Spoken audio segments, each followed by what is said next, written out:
Hey everybody, welcome back to Thirsty on Thursday.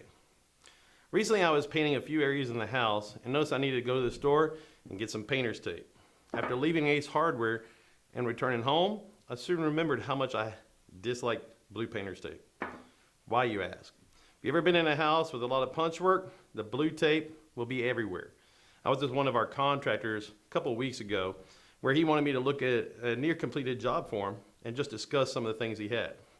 He had subbed out all the work instead of doing it himself. It was Friday, late afternoon, and everyone was leaving the job.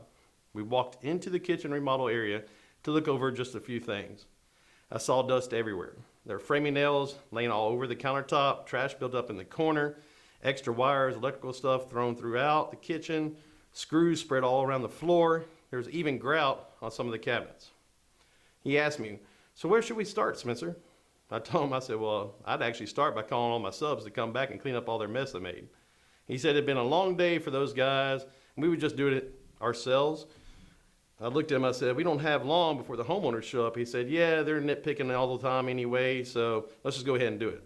Every day I come in here and there's blue tape pointing out something wrong in the whole kitchen. So we began looking at the cabinets and then some other situations. We started discussing some problems that were noticed or could have been designed a little bit better. He then said, I will tell all my subs tomorrow when they come in and tell them to make sure to use the levels and make sure everything is plumb and go ahead and clean up whatever we missed. At this point, I'm about speechless.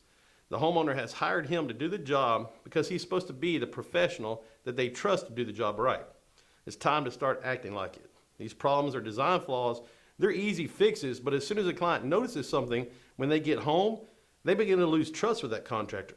The homeowner now thinks they have to inspect everything in the whole kitchen, everything that he's touched. The contractor is already complaining about how picky the clients are to me. I wonder why they are so nitpicky with you. He has brought that on himself, but not inspecting the subs' work thoroughly. I'm not sure if he thought the client wouldn't notice these things or if his practices are just a little bit low to be desired. Now, if for some reason that does not get fixed quickly, the homeowners will begin to put blue tape everywhere. You know what I'm talking about. We've all seen it. This begins the never-ending punch list. The next week, the contractor will come in, and not only the homeowner has blue tape everywhere, but their good friend down the street, she happens to be a designer, came in, looked around, and noticed some things too. Now, because of not inspecting his subs at the end of each day, the contractor has to please not only the homeowner, but also has to please a designer friend who's given the homeowner advice. So remember, every job you begin, the client has a friend that knows about remodeling. You have to please the homeowner and that friend, whoever it is. And your client will always listen to that friend first. So remember, keep everything at the job site top notch every day. Don't let your client begin to doubt you. Keep the job site spotless, always high quality work, and always communicate with the client, even if you feel like you're pestering them. If not, you might have a homeowner and a friend from down the street as your new inspectors. Both will have blue tape ready just for you. We'll see you next week.